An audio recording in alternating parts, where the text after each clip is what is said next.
He had the voice of a man twice his age, smooth, haunting, and soaked in raw emotion. Keith Whitley didn't just sing country music, he embodied it. His every lyric carried the weight of lived experience, of heartbreak, of yearning, of battles fought behind closed doors. By 1989, with chart-topping hits like Don't Close Your Eyes and When You Say Nothing at All, he was no longer just a rising star. He was Nashville's next great legend. But then, suddenly, the music stopped. At only 34 years old, Keith Whitley was found dead in his Tennessee home. The official cause was alcohol poisoning. Case closed, the headlines said. But for those who truly knew him, family, friends, even fellow artists, something about that conclusion never sat right. His struggles with alcohol were no secret, but so was his renewed commitment to sobriety. The timeline, the autopsy, the industry's eerie silence. None of it added up. For more than 3 decades, speculation has simmered beneath the surface. Whispers of career sabotage, backroom deals, and hidden motives painted a far more sinister picture. Still, the truth remained just out of reach. Until now. Because recently uncovered evidence, documents, recordings, and first-hand accounts that were buried for years, has blown the case wide open. And what they reveal about the final days of Keith Whitley's life may change everything we thought we knew. This is the story of a country icon whose life ended far too soon. A story of love, betrayal, silence, and a mystery that haunted country music for generations. And for the first time, the mystery behind Keith Whitley's death is finally solved. The truth is coming, and it isn't good. Before the mystery, before the music, there was just Jackie Keith Whitley, a boy from the rugged hills of Sandy Hook, Kentucky, where music was both a language and a lifeline. Born on July 1st, 1954, Keith was raised in a world where Sunday mornings meant gospel, Saturday nights meant bluegrass, and everything in between was survival. By the time he was a teenager, his talent wasn't just impressive, it was unignorable. At only 15 years old, he was already sharing stages with legends like Ralph Stanley, performing in honky-tonks and bluegrass festivals with a maturity that seemed impossible for someone so young. That early exposure would prove to be both a blessing and a curse. While most teenagers were still finding themselves, Keith was already working the road, experiencing the highs of adoration and the lows of long nights away from home. It was during this time that he also began drinking, a habit he picked up young, reportedly after surviving a near-fatal car crash where alcohol was involved. The trauma of that incident, combined with the pressures of early fame, left emotional scars that would never fully heal. As his reputation grew, so did his ability to navigate between genres. He transitioned from bluegrass to mainstream country in the early 80s, a risky move that could have alienated purists, but instead introduced him to a whole new audience. With his signing to RCA Records in 1984, Keith's voice finally had the platform it deserved. Miami, My Amy became his breakthrough single, and the country world quickly took notice. This wasn't just another twangy crooner. This was a storyteller with grit, heartbreak, and soul. Yet behind that golden voice was a man at war with himself. Whitley struggled to balance the bright lights of fame with the darkness he often felt inside. He hated being away from his Kentucky roots. He despised the politics of the music industry, and worst of all, he couldn't shake the grip of alcohol. His bandmates would often find him drinking heavily between sets, even as his career was peaking. But despite the personal demons, Keith was creating some of the most memorable music of the decade. Critics hailed him as the future of traditional country, someone who could keep the genre rooted in its emotional truth, even as pop country began to take over the airwaves. By 1988, Don't Close Your Eyes had gone to #1, and Keith was headlining tours, selling out venues, and garnering serious Grammy attention. Still, those closest to him, his family, his band, even his new wife, Lori Morgan, knew the success came at a cost. Keith was tired, not just physically, but emotionally. He was carrying the weight of unresolved trauma, addiction, and the relentless expectations of a career that never allowed him to pause. And just as the world was starting to truly see what Keith Whitley could be, fate was already closing in. By 1989, Keith Whitley was living what most country singers only dreamed of. He had married fellow country star Lori Morgan, and the two were quickly becoming Nashville's golden couple. Their chemistry was real, their love deeply passionate, and from the outside, it looked like Keith had finally found peace. They had just moved into a new house in Goodlettsville, Tennessee. Quiet, private, the kind of place where a young couple could raise a family and escape the whirlwind of the industry. For once, Keith seemed hopeful. He spoke openly about getting sober, about focusing on fatherhood, and building a stable life with Lori and their young son, Jesse Keith Whitley. But those close to him also noticed the signs, the ones fans didn't see. Keith had tried to quit drinking many times, checking himself in and out of rehab, making promises he desperately wanted to keep. And for a while, he did. He stayed clean for stretches, writing songs that reflected his desire for redemption and healing.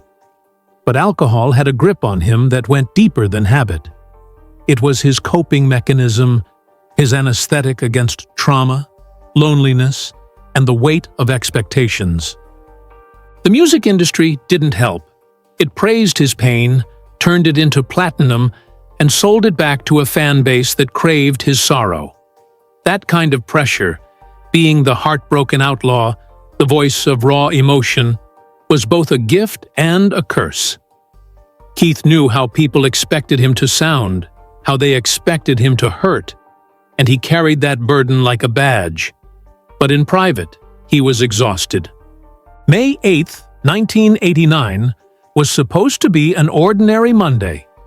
Lori had just left town for a promotional photo shoot, and Keith had plans to spend the morning relaxing before heading out for a day of golf with friends. But that morning would be his last. His brother-in-law, Lane Palmer, was the one who found him, unresponsive, in bed, a half-empty bottle of Jack Daniels by his side. Emergency services were called, but it was too late. Keith Whitley was pronounced dead from alcohol poisoning, with a blood alcohol level of 0.47, nearly 5 times the legal limit. The official report was simple: a tragic relapse. Another star lost too young to the bottle. But those who truly knew Keith weren't convinced that the story ended there. His friends described the scene as too clean. Lori Morgan, devastated, later admitted she had a strange feeling that morning before learning the news, almost as if something wasn't right. And then there were the inconsistencies, the missing phone calls, the unaccounted timeline, the people who said they saw Keith the night before, when he was supposed to be home alone. Whispers began to grow. Was it really just alcohol? Or was there more to the story? Something darker, something long buried that the industry didn't want unearthed? The public got an answer, but behind closed doors, a much more complicated mystery was just beginning to unfold. In the aftermath of Keith Whitley's death, the country music world was paralyzed with grief and confusion. The loss was staggering. Fans couldn't comprehend how someone so young, so talented, and seemingly on the brink of beating his demons could vanish in an instant. Radio stations across the nation played his songs in tribute, and tributes poured in from fellow country stars.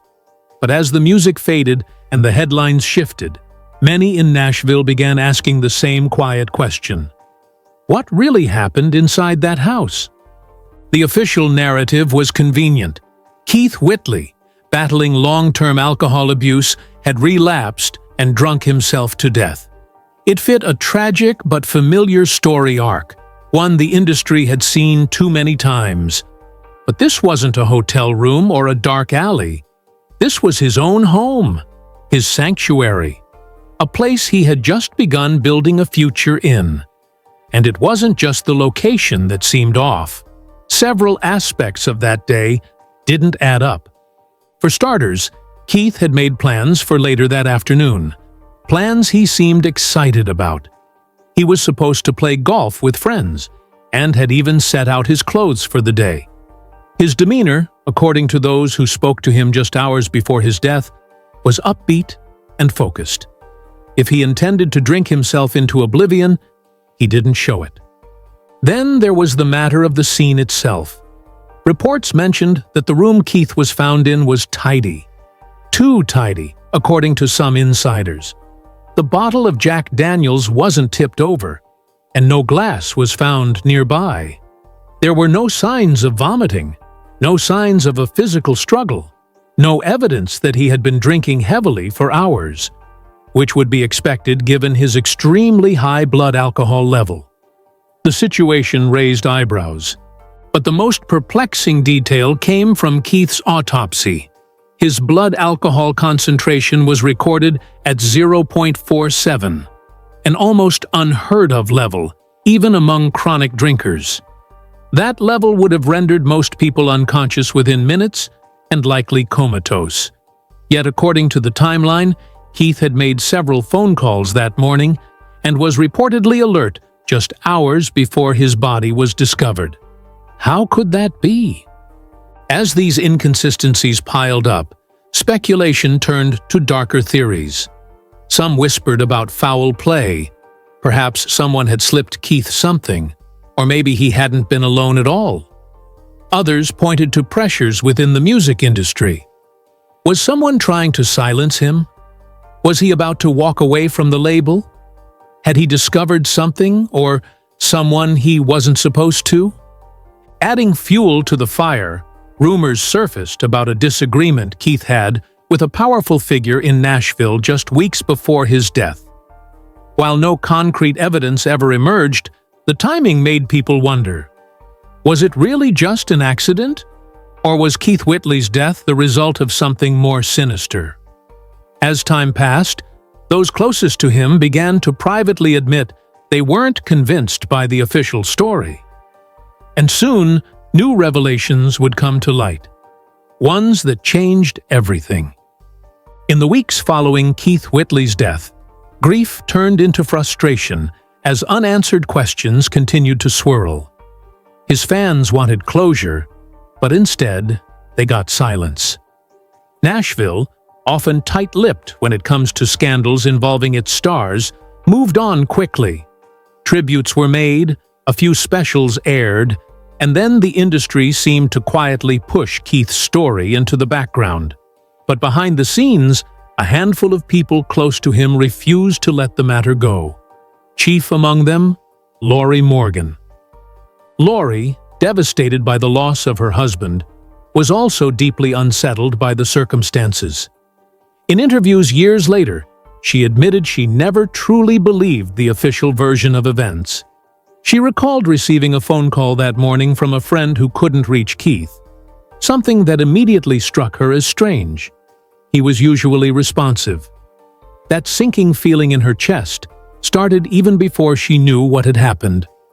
And when she finally returned home, the scene didn't feel right.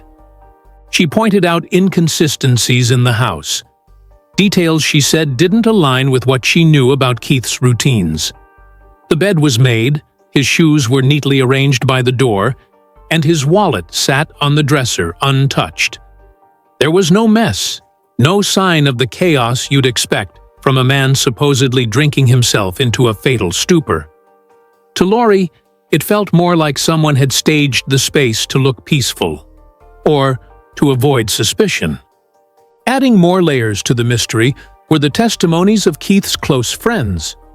Some claimed he had recently grown paranoid, expressing concern that someone was following him or trying to sabotage his career. One friend even recalled a conversation where Keith cryptically said, "If anything ever happens to me, look at who benefits." At the time, it was brushed off as the musings of a man under stress. But in hindsight, it took on an eerie new meaning. Then came the strange phone records.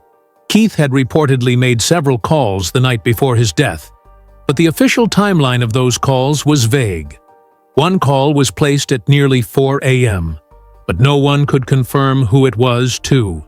Some insiders suggested the number was tied to someone in the music business, someone who later denied ever speaking to Keith that night. And finally, the matter of his unreleased recordings. Keith had been working on a series of tracks that were rumored to explore deeply personal themes: addiction, betrayal, and even critiques of the Nashville music scene. Those recordings vanished after his death. Some were never heard again.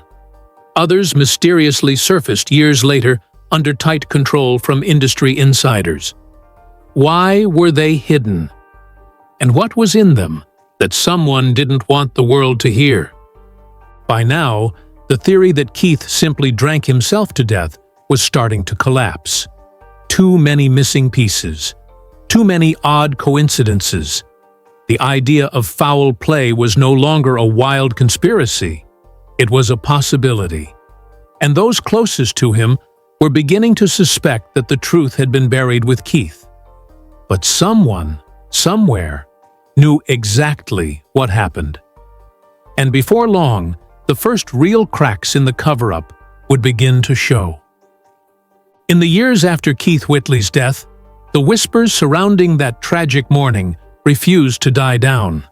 Instead, they grew louder, fueled by strange coincidences, altered timelines, and a growing suspicion that the truth had been carefully buried.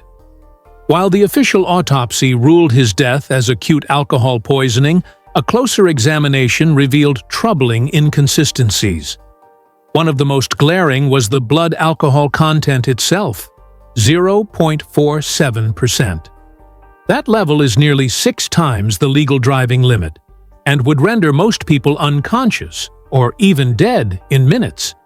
Yet Keith was reportedly up, alert, making phone calls and preparing for a golf outing. The timeline simply didn't align with what the toxicology report claimed. Then came new accounts from 2 sources who had never spoken publicly before. These individuals, both former employees of the label Keith was signed to, claimed they had been pressured to remain silent in the days following his death. One, a junior assistant who handled PR duties at the time, recalled being given a pre-written statement to distribute to the media before the autopsy had even been completed. It painted the story as a heartbreaking case of relapse. She was told not to answer follow-up questions, not to elaborate, and definitely not to speculate. The other, a sound engineer, spoke anonymously about Keith's final recording sessions. According to him, Keith had confided that he was going to burn some bridges with his next album, calling out not just personal demons, but industry figures who he felt had manipulated him. The lyrics, he claimed, were darker than anything Keith had ever written. And when Keith died, those masters were swiftly removed from the studio vault. He never saw them again. But the most disturbing revelation came from a longtime friend of Keith's, who, after years of silence, decided to speak out. He alleged that Keith had received threatening messages in the weeks leading up to his death. One, a handwritten note, read simply, "Be careful who you trust." Another was a voicemail that was mysteriously erased before it could be played in full. These incidents, he claimed, left Keith shaken. Why would someone threaten a rising country star, beloved by millions? According to this friend, Keith had started pulling away from certain powerful people in Nashville. He wanted more creative control, had talked about managing his own label, and had begun hinting that there were shady dealings behind the curtain of the industry he once trusted. He reportedly said, "They think I'm just another drunk they can control. I'm not." This wasn't paranoia. It was a pattern. And then came the money trail. Keith's financials were in disarray after his death. Despite his chart-topping hits and sold-out performances, his accounts were strangely low. Assets were missing. Royalties were redirected. It appeared someone had been siphoning money, possibly for years. And after his passing, certain individuals suddenly found themselves in possession of rights to Keith's catalog. People he had reportedly cut ties with months earlier. At this point, the mystery wasn't just about how Keith Whitley died, it was about who stood to gain from his death. As more pieces of the puzzle came to light, it became painfully clear that Keith Whitley's story wasn't just a tragic tale of addiction. It was something much darker. Behind the tear-stained tributes and emotional ballads was a trail of industry manipulation, financial exploitation, and silent threats that had loomed over him in his final days. And at the heart of it all was a chilling question. Who really benefited from Keith Whitley's death? The most glaring beneficiaries were those who suddenly gained control over his posthumous releases. Within months of his death, unreleased tracks, songs Keith had reportedly been reluctant to share during his life, were remixed and sold, generating millions. Compilation albums, tribute concerts, and licensing deals flooded the market. Keith's name and voice were everywhere, even as the man himself had barely been able to secure financial stability in life. His estate, once modest and mismanaged, suddenly became a cash cow. But who was collecting the checks? Multiple legal documents began to surface, showing that rights to Keith's music had been shuffled in the weeks before and after his passing. Signatures on contracts were questioned, and clauses granting control to outside individuals raised eyebrows. Some of the names involved weren't familiar to Keith's family, or even his closest collaborators.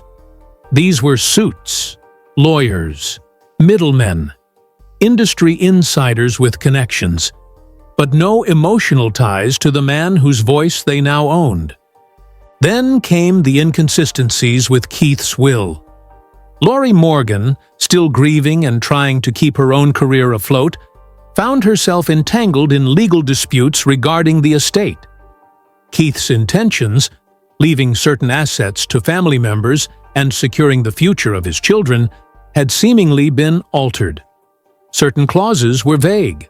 Others appeared rushed. Lori later hinted in interviews that she believed paperwork may have been manipulated, or at the very least, mishandled by those with conflicting interests. Meanwhile, the public image of Keith was being reshaped. Media coverage leaned heavily into the narrative of a troubled star who just couldn't escape his demons. It was a tidy story. Convenient. It required no follow-up. But those who knew Keith best, his bandmates, childhood friends, even fellow artists like Ricky Skaggs and Vince Gill, spoke of a man who was fighting for his future, not giving up. They described him as clear-eyed, ambitious, and ready to change the trajectory of his life and career. That contradiction between the man everyone claimed he was and the way his death was portrayed haunted those left behind. And perhaps most ominously, several people who had begun digging into Keith's finances and business dealings shortly after his death encountered pushback. One journalist claimed she was warned off the story. A former business partner reportedly received a cease and desist after speaking publicly about unethical contracts involving Keith's publishing rights. The deeper people looked, the more resistance they met. It wasn't just a mystery anymore, it was a cover-up. And as decades passed, the truth remained locked behind sealed documents, frightened witnesses, and a community unwilling to stir up ghosts. But in the silence, one message rang louder than ever. Keith Whitley didn't just die too soon. He may have been silenced. In the years following Keith Whitley's death, fans never stopped asking questions. And while his music continued to climb charts and shape the soul of country, the story of his final days remained shrouded in quiet suspicion. Then, in the early 2000s, a new generation of country artists, many of whom grew up idolizing Keith, began raising their voices, not just to honor his songs, but to challenge the narrative that had defined his passing. They weren't buying the old explanations anymore. Artists like Chris Young, Morgan Wallen, and even Garth Brooks hinted in interviews that there was more to Keith's story than the industry let on. If Keith were still around, one rising star said off-record, he'd be running Nashville, not buried by it. The quote never made the final edit, but it stuck with producers who were beginning to see a pattern emerge. Keith wasn't just a casualty of addiction. He might have been a victim of control, silencing, and greed. Then, a breakthrough. In 2023, a former attorney linked to a major Nashville management company came forward anonymously with what she called a corporate archive, a digital folder of contracts, memos, and audio notes that had been locked away for decades. Among the files were internal discussions about Whitley's unreleased work, with comments like, "Push it after death," "More lucrative," and "Do not offer control to Whitley's estate." These weren't theories, these were receipts. It was clear Keith's catalog was being treated as a commodity before he had even passed. But the most startling document was a memo dated 2 weeks before Keith's death. It referenced projected timeline changes and unexpected but manageable PR fallout. While it didn't directly spell out anything criminal, the timing and language were too precise to ignore. It was as if someone knew something bad was about to happen and was already preparing the press playbook. The memo sparked renewed interest in Keith's case. True crime podcasts, country radio retrospectives, and long-form YouTube documentaries began resurfacing the questions that had long gone unanswered. Fans formed online communities dedicated to piecing together Keith's final days, sharing interviews, rare footage, and new leads. One clip, never before aired, showed Keith at a backstage event just days before his death. He looked tired, but clear, sober, focused. He told the camera, "Big things are coming. I'm just getting started." That single sentence sent chills across the internet. What big things was Keith talking about? A new album? A business move? A tell-all that never saw daylight? One researcher pointed out that Keith had scheduled a mysterious meeting with a journalist just 48 hours after his death. The topic? Corruption in country radio. That journalist, now retired, confirmed the meeting, but says Keith never showed. She thought he got cold feet. But what if he didn't? As this flurry of new information surfaced, Keith's son, Jesse Keith Whitley, began speaking out more boldly. "My dad didn't give up on life. He was taken from it," he said in a 2024 interview. His words were raw, unfiltered, and echoed the feelings of millions who had long felt something just wasn't right. This wasn't just a loss, it was a theft. And someone, somewhere, had the keys to the truth. And now, after decades of half-truths, sealed records, and quiet suspicion, the mystery of Keith Whitley's death is closer than ever to being fully unraveled. The final piece of the puzzle came not from a music studio or a courtroom, but from a forgotten storage unit in Franklin, Tennessee, rented under a pseudonym by a former industry executive who passed away in 2022. When the contents were auctioned off, what was discovered sent shockwaves through those still chasing the truth. Inside the dusty boxes were handwritten notes, personal audio cassettes, and folders marked Whitley Contingency Plan. Among them was a chilling recording, dated just 5 days before Keith's death. In his own voice, Keith spoke into a recorder with a sense of urgency, documenting what he described as pressures from the label, threats of being dropped, and an alleged blackballing campaign if he didn't agree to new terms. They said, "If I keep talking about money and contracts, I'll be singing in bars again, if I'm lucky," he said. "If this is the last time someone hears me, tell them I tried. I didn't just let it happen." That audio was authenticated by multiple experts, and for many, it confirmed what had only been feared before. Keith Whitley was being pushed into a corner, financially, emotionally, and artistically. He wasn't self-destructing, he was being suffocated. In the same box, a contract revision dated just days before Keith's death showed a dramatic shift in publishing rights, transferring control to a shell company with silent partners. The name of one partner had since been linked to other artists whose careers ended under suspicious circumstances. The paper trail, long cold, now blazed with fresh significance.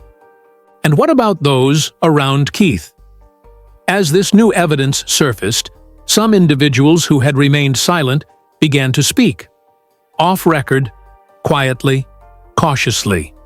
A former tour manager confirmed Keith had confided fears about being watched and followed. A producer remembered Keith refusing to record certain songs, saying, "They're trying to own me."